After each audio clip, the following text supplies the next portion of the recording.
Саламатсыздарбы? Эфирде кайрадан маанилүү маек. Кезектеги коногубуз белгилүү журналист, коомдук ишмер Турат Акимов. Эфирден алыстабаңыздар.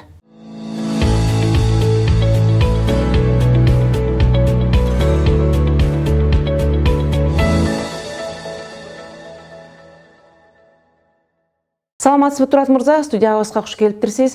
Сизди бүгүн студиябызга чакырганыбыздын себеби бүгүн өлкөдөгү саясий абалга журналист катары баа берүү. Ошол боюнча коомчулукка пикириңизди айтып берсеңиз.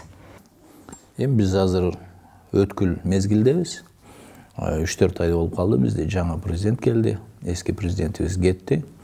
Анан баягы жаңы президент 2 тизгин бир чылбырды колго алып аткан кези, анан баягы мамлекеттик иштердин баарын колго алып, милдетин алып, баягы купуйга сырлардын баарын изилдеп, ортодон баягы өзүнө ишеничтүү адамдарды алып келип, өкмөт курамын, күч курамын жана өзүнүн аппарат курамын жаңыртып аткан кез десек болот.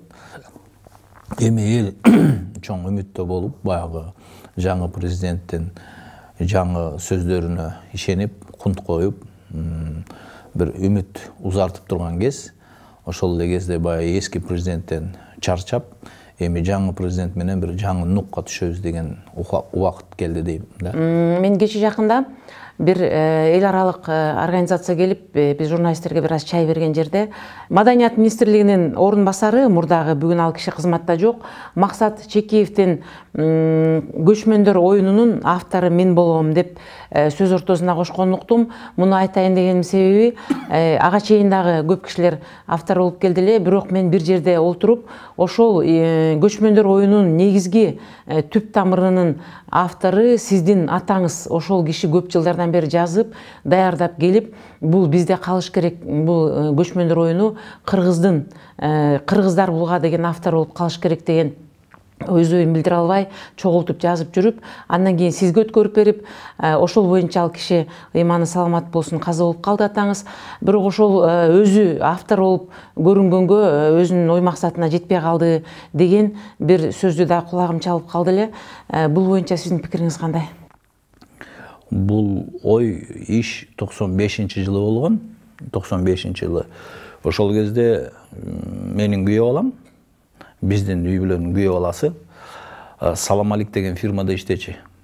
Саламалик деген фирма бул жанагы биздин белгилүү режиссер тиги Болот Шамшиевдин фирмасы болчу. Анан менин күйөө балам ошол Болот Шамшиев менен чогуу ошолордун жанагы Манас Миң деген таласта өткөн илгерки баягы чоң Акаевдин мезгилинде бир даназалуу той болгон. Ошол тойго катышып калган. Анан баягы 6 айдан бери ошолго катышып жүрүп, анан келип ар кайсы сөздөрдү айта берди да, кандай болуп атат, эмне болуп атат. Анан ошол жерде күйөө балабыз айтып калды. Болот Шамшиевдин демилгеси менен Анкарадан Таласка чейин ат чабуу болот. Анан ар бир жолдогу 5 мамлекеттен Турция, анан Стамбулда, Анкарадан, анан Ашхабадтан, анан тиги Ташкенттен, анан Таласка чейин чабат. Анан бирок эми бүт ошол 2000 километрди чаппайт, а борбор шаарлардан чаап өтөт экен, ушундай план түздү. Анан ушундай эме болуп атат деди. Анан ошол жерден атам өзү санжыраны кыйын билген киши болчу. Анан айтып калды: "Ай балам, жылкы 40 километрден алыс чуркай албайт. Жылкы өлүп калат күйүгүп. Анан муну туура эмес кылып атышат.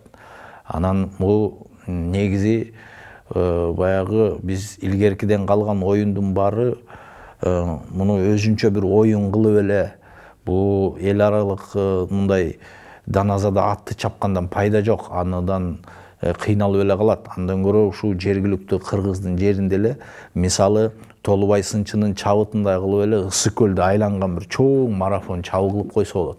Анан жылкылар айланып келгичекте 2-3 күн өтүп кетет. Ошол кезде чоң той берип эле, анан атам мындайды айтып берген: "Эмне үчүн мына Ысык көлдө Чолпон ата эң курорттуу жер?" деп мен сурадым да. Анан атам айтты: "Балам, Чолпон атанын менен Ананиптин ортосун Байсорун дейт. Илгертен ал жерде 5-6 дарыя түшөт дейди. Жанагы Семеновский ущельеден, Григорьевскийдан, чоң Саройдуку, Саройдуку, Далинканын суулары Кара ойдун дарыялары агат дейт. Ушул жээк дейт аябай жашыл болчу дейт. Илгерки замандан бери. Балыкчы жагы бүт кургак таштак кум чагы эле дейт. Анан аркы каракол жагы суук камыш жагы эле дейт. Биягынын баары көк шибер болчу дейт. Анан илгерки замандан биздин уламыштарда балам айтылат дейт. Август айында дейт кыргыздын байлары дейт ушу көлдөн, нарындан, кеминден, Ош тараптан келгендердин баары ошол жерде Байсорундун жээгинде, көлдүн ошол көк жайык жээгинде дейт. Бука сүзүш, айгыр салыш, теке чабыш ушундай оюндарды өткөрүп, анан өзүлөрүнө чоң-чоң жакынакай айгыр букаларды тандачы дейт да. Анан ортодон дагы тамашалуу бир оюндар бар эле дейт. Таздарды сүзүштүрүп, кадимкидей текени сүзүштүргөндөй. Байлар эрмек кылчу дейт. Ошон үчүн Чолпон атанын тегереги илгертен эле мындай дем эс алганга кыргыздар өзүлөрү эмет ыктап койгон жер дейт, ыңгайлуу болгон дейт. Анан ушундай оюндардын баарын кыргыздар өткөрбөйбү балам, ушуну бир жазбайсыңбы деп мага айтчы да. Анан ошо менен жүрө бердим. Анан убакыт өтө берди. Кийин болсо баягы мен өзүмдүн жакшы тааныш досум ушу спортко чоң байланышта. Анан ошого да келип айттым. Ал илгери жана генеральный секретарь Национальный олимпийского комитета болчу. Анан айттым, момдай кылбайлыбы десем, баягы кыргыздын улуттарынын оюндарын айтсам, айтты, эми тажрыйба мировой бар деди. Международные олимпийские игры. Ошонун концепциясы негизинде эле биз иштесек болот деди. Бирок акча жок деди, брат. Акча жок. Буга чоң акча керек. Ким тапмак эле деди. Анан орто жолдон мындай болуп калды.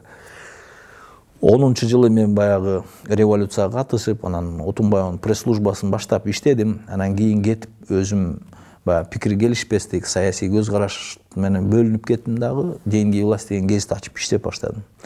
Анан 11-жылы мага эски бир 90-жылдарда чогуу мындай бир аз бизнес кылган спортсмен досум бар эле, Асхат Акибаев деген. Ошол келди.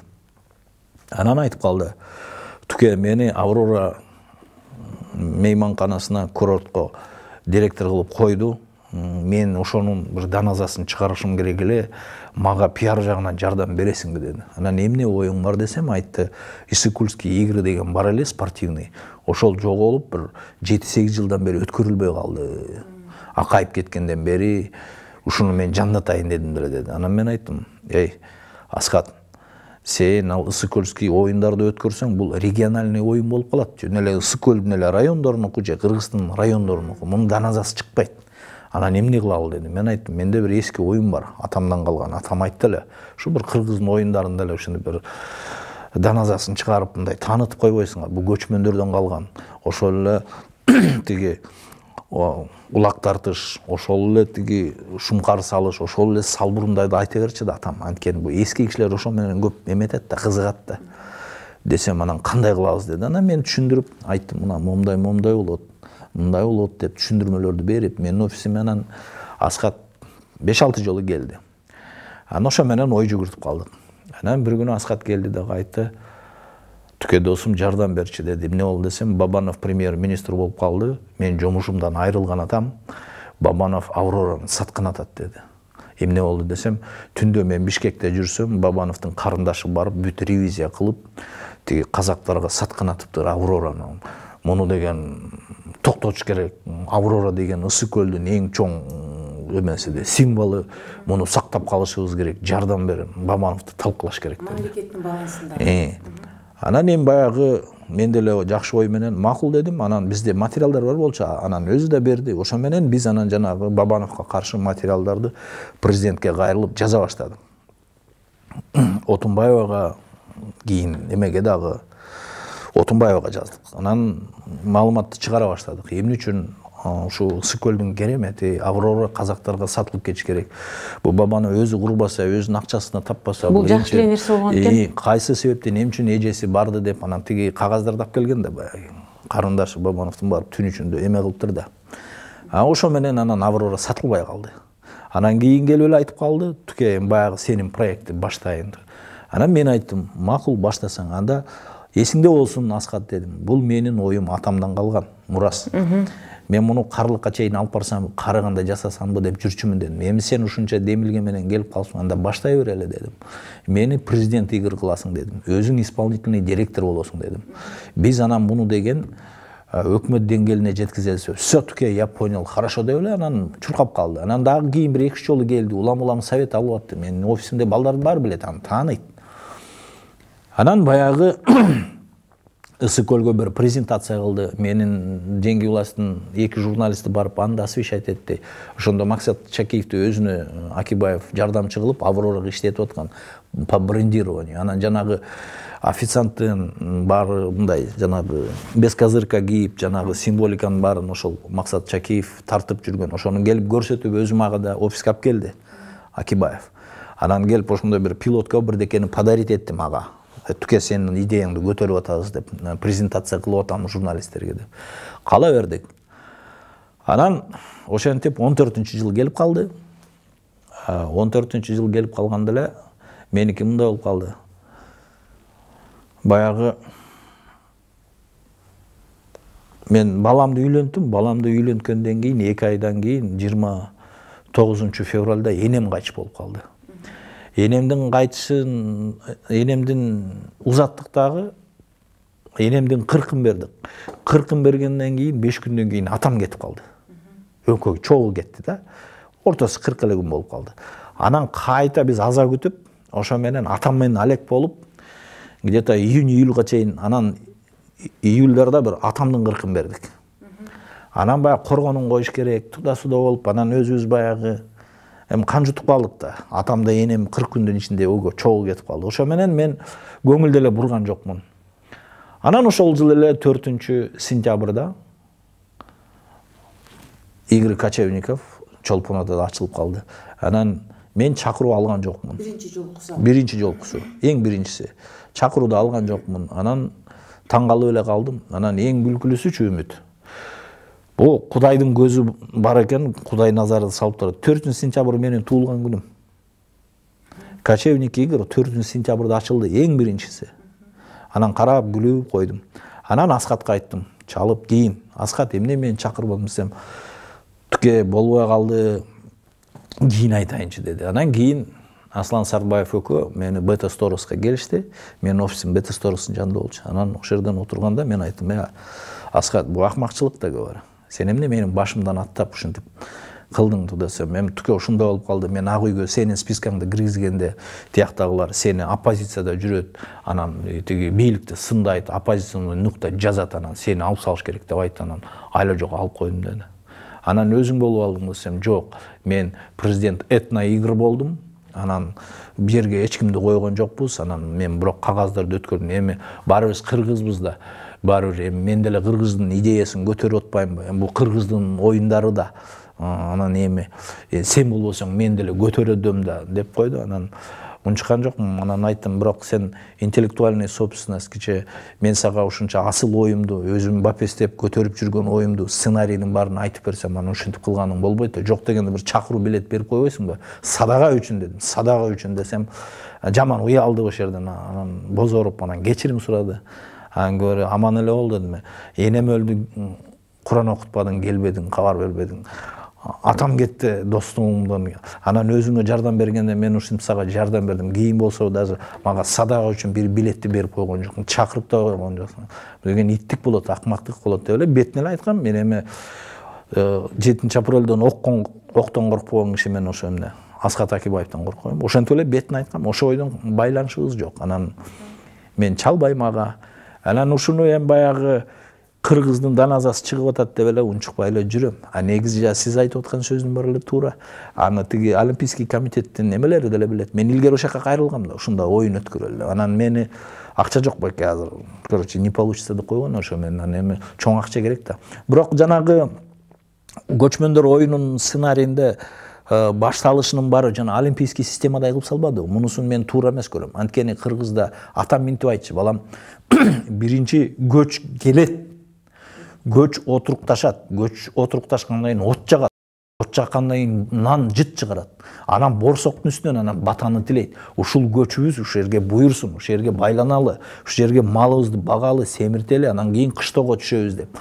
Ошон үчүн көч. Анан мен ойлоп жүргөн концепция мындай болчу. Бул кыргыздын оюну кылбай, көчмөндөр оюну кылып, штаб-квартирасын Кыргызстанда кылып, жана тиги бизде Олимпийский комитет тиги Женевада да.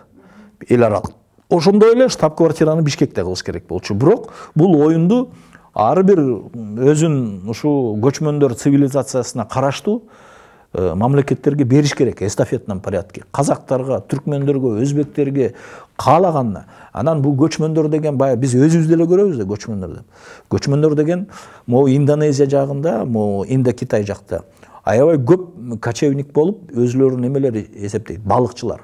Алардын жашаган үйлөрү кадимкидей кайыктын ичинде жашашат, өмүр өтөт, кайыктын ичинде мектептери бар. Алар дагы өзүлөрүн эме деп коет. Ошолордон дагы анан мен баягы Олимпийский комитетке барып, илгери кайрылып жүргөндө, жанагы ким билет, Канат Аманкулов, азыр Госкомспорттун жетекчиси. Ошого кайрылып жүргөндө Канат мага айткан, байке, бул арабтарды да кошсок болот бул оюнга. Анткени арабтар илгери бүт көчмөн болгон. Бир жолу мен арабтарга сиздин идеяны айтканда, алар айткан дейт, биз давай Дубайдан, эң биринчини Дубайдан өткөрөбүз, анан штаб-квартираны Дубайга жасайбыз, и Дубайдан аябай биз даназасын чыгарабыз. Аларда дагы төө чабыш, анан төөнүн нарларын согуштурат. Анан алар дагы төө тандаганда тукумдап тандайт да. Кадимкидей оюндар бар. Анан алардын арабский скакун деген, арабскийдин аттарын эң даназалуу аттарын дүйнөдө азыр Ахалтикин, анан араб, анан английская чистокровная дегендер бар. Анан испанский. Ушул 4 ат дүйнө боюнча эң даназалуу азыркы күндө. Анан жанагы мен эме менен да сүйлөшкөм бул боюнча. Бир Франциядан бир аял келчи илгери. Ушу кыргыздын атын даназасын чыгарып жүргөн, өзү Илимпос. Ошол аял менен Акипрестен кезигип атайын. Мен айткам, сиз кыргыздын атын туура эмес тандап атасыз десем, эмнеге дейт. Мен айттым, менин атам Санжыраны кыйын билген киши. Ошол айтчы, кыргыздын аты согушка жараган ат болот. Чабытка эмес, чапканга эмес. Кыргыздын аты жалаң улак тартышта бышырылат. Ат бири-биринен кагылышып, согушуп, атам айтчы, илгерктен жылкы бул танкадай болчу дейт да. Чоң согуштарда Чыңгызхан болобу, Атилла болобу, биздин жылкы кадимки танкадай заборду талкалап бири менен кырылышып болчу дейт. Анан кыргыздардын көчмөндөрдүн цивилизациясынын баш көтөрүлүп, аябай кыйын болуп, кыргыздын даназасы чыккандын баары балам дейт. Бул жылкыга байланыштуу болчу дейт. Илгери машина жок болчу дейт.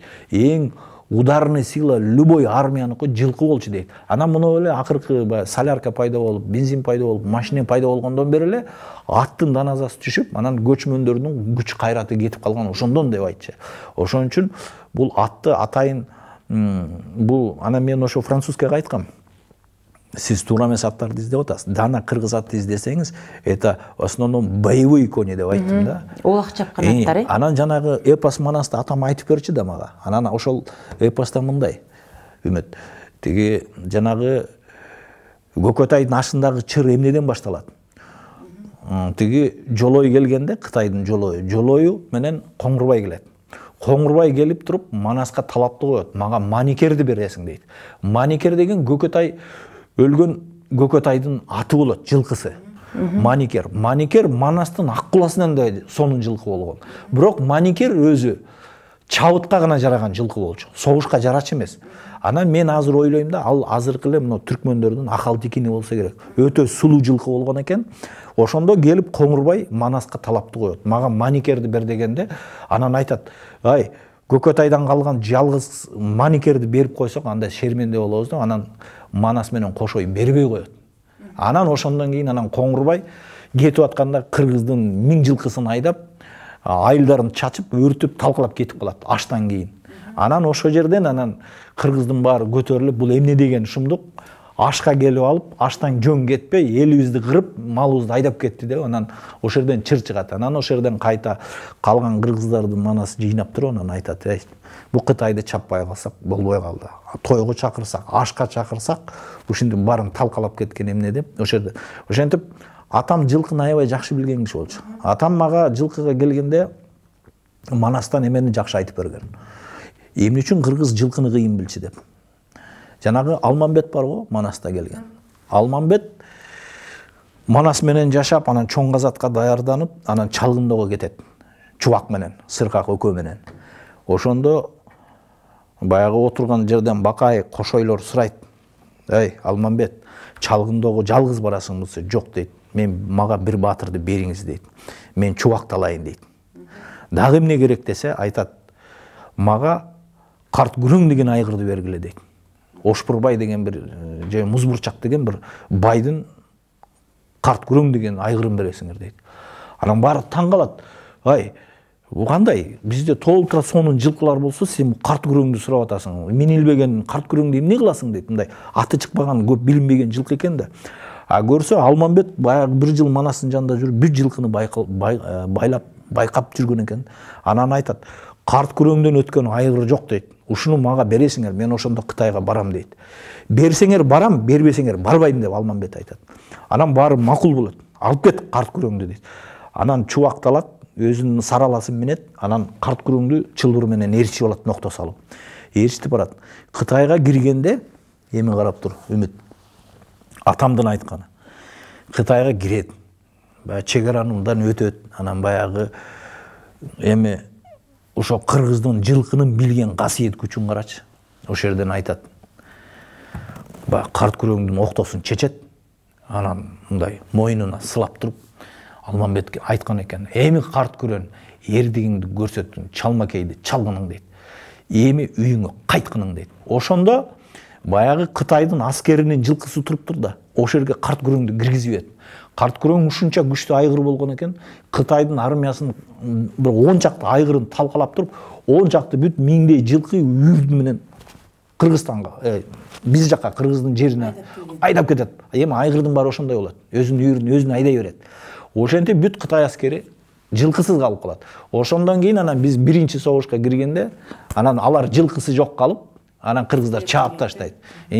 Бул эмнени билдирет? Атам айтчы, кыргыздар жылкыны бапестеп, туягына чейин билчи дейт. Анан мен ушул сөздүн баарын сиңирип, өзүм ушунун негизинде өсүп калгандан кийин, жанагы олимпийский матрицанын негизинде эле көчмөндөр оюн башымда бышырып, кагазга чийип, анан кийин Аскат Акибаевка өзүм мындай тартуулап бергем да, баштай берели. Анан айттым, президенттин алдына кириш керек, президентке барып кайрылыш керек деп, өзүм эле үйрөткөм аны. Анан сен эми Аврорада иштеп атасың, Ысыкульский игринин ордуна андан көрө могу программаны киргизип койчу дегем да. Анын аягында өзүм талаада калдым. Мен таарынбайм. Кудай буйрса, бул өзүбүздүн бүт элге таандык эле болсун. Просто баягы ортодогу адамдык касиеттер өлүп, анан ушундай акмакчылык болуп калды да. Анан өзүм энем өлүп атса, 40 күндөн кийин атам кетип атса, каякта көчмөндү ойлойм. Анан эмне болуп биринчи оюн бүткөндө эле билбейм мен. Анткени мен жалаң караш менен алек болуп калдым. Жону чапты, ким чапты?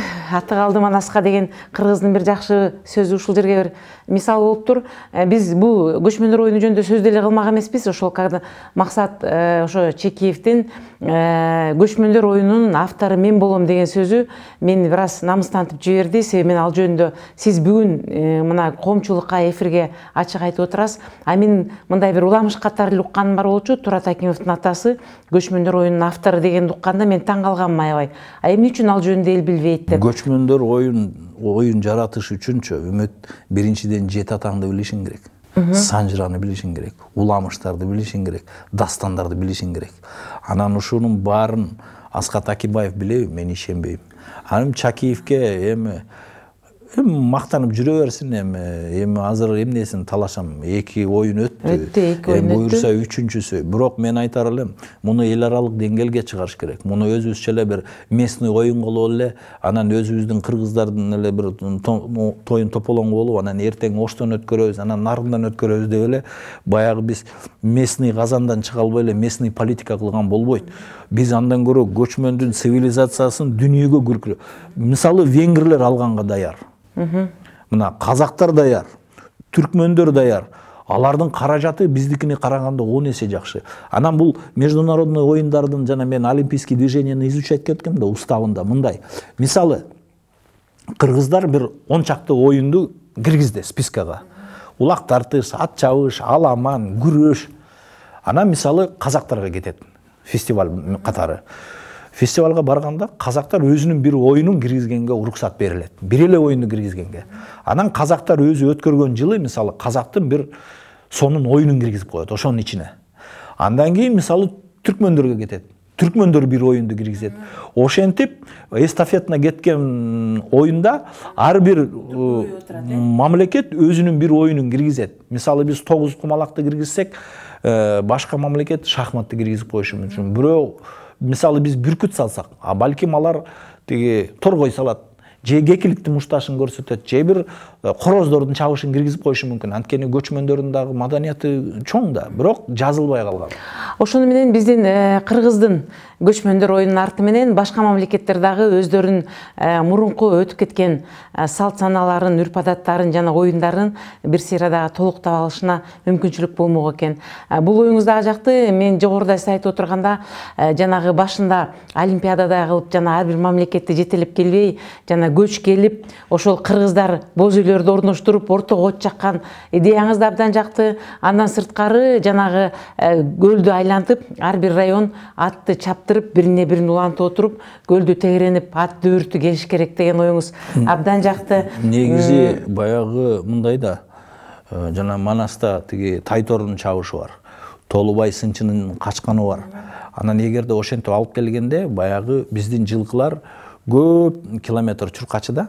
Анан баягы илгерки жортулдар да көп чыкчы да.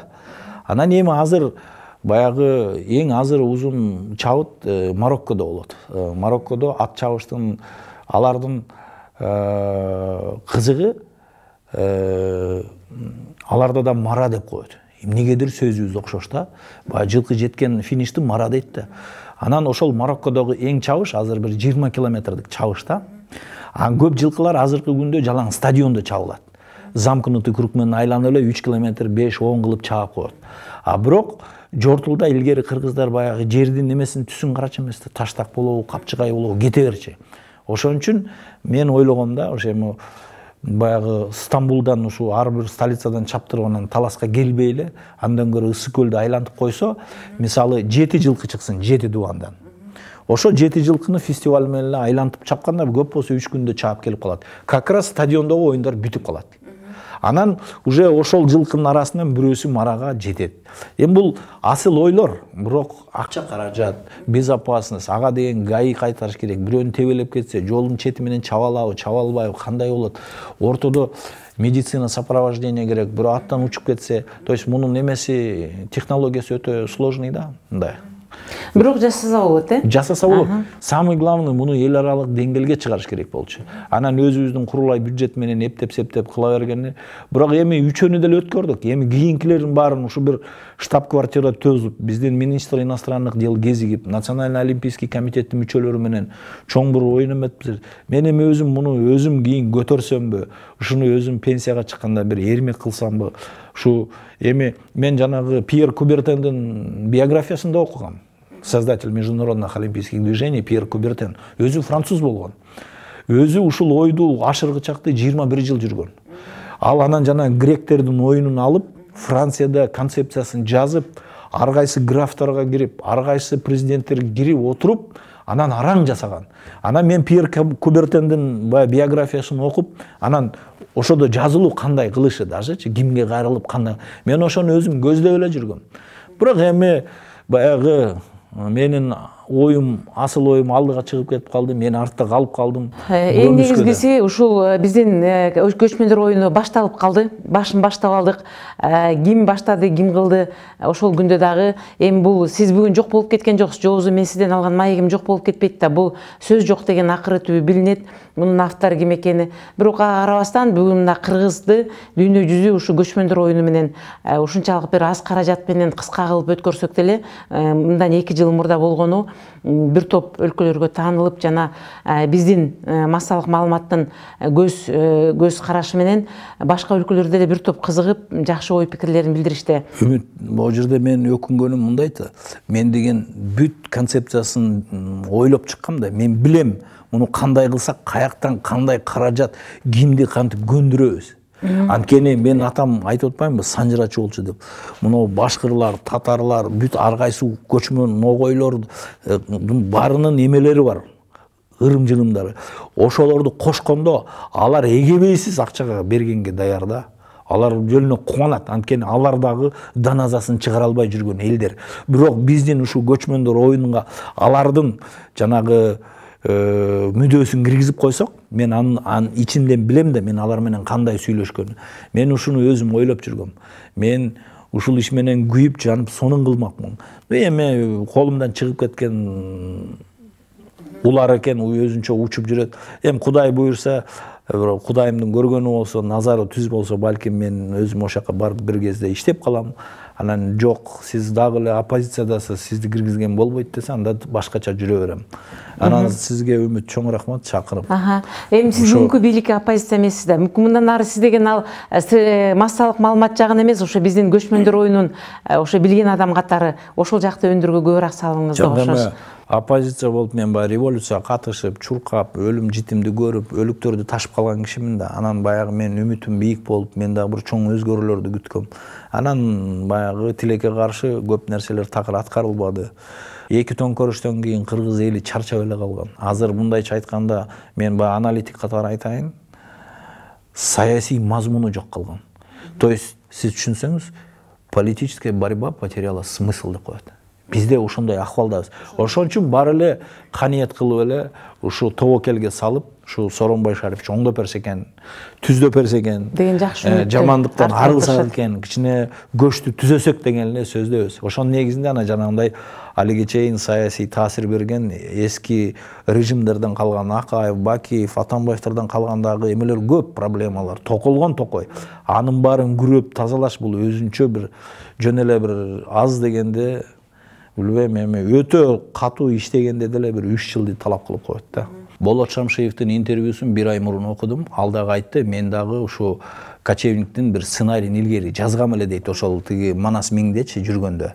Анан бирок дейт, анда да каражат жок болуп, анткени мен баягы Манас миңди өткөргөнүмдү көрдүм дейт да. Анан аябай чарчагам. Анан канча каражат кетегин эметкенден кийин мен ал дагы сценарийимди, идеямды мындай эле коюп коем. Бирок ал кезде баягы мынча всемирный, дүнүйөлүк деп айтылбай эле, мындай негизи көчмөндөрдүн бир оюн сценарийин ойлогом деп 1 ай мурун бирөөгө интервью берип турушу көчмөндөр боюнча. Анан мен айтып атпайм, мен күйөө болом, ошо Болот Шамшиевде водитель болуп, күн сайын келип эле айта берчи. Муну ташып атабыз, тигини ташып атабыз, анан муну кылабыз, тигини кылабыз деп анан ой жүгүртүп, ошодон анан эме. Анан бул жерде дагы Акаевдин кезинде Центральноазиатский спортивный игры бар болчу. Ал мен эмне үчүн мына кочевниктин концепциясын жазгам. Анткени Ташкент илгери Ислам Каримовдун кезинде аябай даназасын чыгаргысы келип, Олимпийский комитетке кайрылган, международный, Швейцарияга. Биз ушу бир Олимпийский игрыны Өзбекстанда өткөрөлү деп. Анан ошондо Женевадан Ислам Каримовго жооп беришкен экен. Вы сначала должны доказать өзүңөрдү, мүмкүнчүлүгүңөрдү. Жок дегенде региональный оюн өткөрүшүңөр керек деп. Ошонун негизинде Ислам Каримов анан жана Центральноазиатский 5 мамлекеттин ортосунда оюн ачкан. Эң биринчи оюн Ташкентте болгон. Андан кийин Алматада болду, андан кийин Туркменияда болду, анан бизде болду. Анан тажиктерге келгенде, тажиктер биз гражданский согуштан кийин өзүбүзгө келбей калдык, экономикабыз чабал болуп атат деп өткөрбөй койгон. Ошондон кийин 4 столицада өтүп, 5-синен өтпөй, ошо менен токтоп калган. Анан ошонун баарын мен бая өзүмө тиркеп жүрчүмүн да. Анда Центральный Азиатский кылса болот экен, анда муну мындай кылганда биз олимпийский даражага жете албайт экенбиз. Биринчи булардын баарын өткөрүш керек экен. Андан көрө муну мындай этнографический оюн катары көчмөндөр оюн чыгарыш керек экен. Анан эми сайт ачып чотом. Оңой эле даназасын чыгарыш. Ушундай болгон. Маеңизге чоң рахмат, Турат мырза. Мына биз бүгүн ушул жакында көрүнгөн тоонун алысы жок деп коет. Кыргыз элинде жакында эле мына сентябрда өтө турган кыргыздын көчмөндөр оюнуна карата ошо сиз кечээ ошол Максат мырзанын мен ушул Игорь Кочевниктин автору мен болом деген сөзүн уккандан кийин эсиме келип, сиз жөнүндө дагы бул жерде сөз бар экен, Раматылык атаңыз жөнүндө дагы сөз бар экен эсиме келип, сизди студияга чакырдым эле. Менимче маегибиз абдан кызыктуу болду. Биз сентябрга чейин менимче сиз менен дагы бир нече жолу жолугуп, мүмкүн дагы жаңы идеяларды сунуштайбыз деген ойдомун. Чакырганыңызга рахмат Үмүт. Саламатта болуңуз, жакшы туруңуз.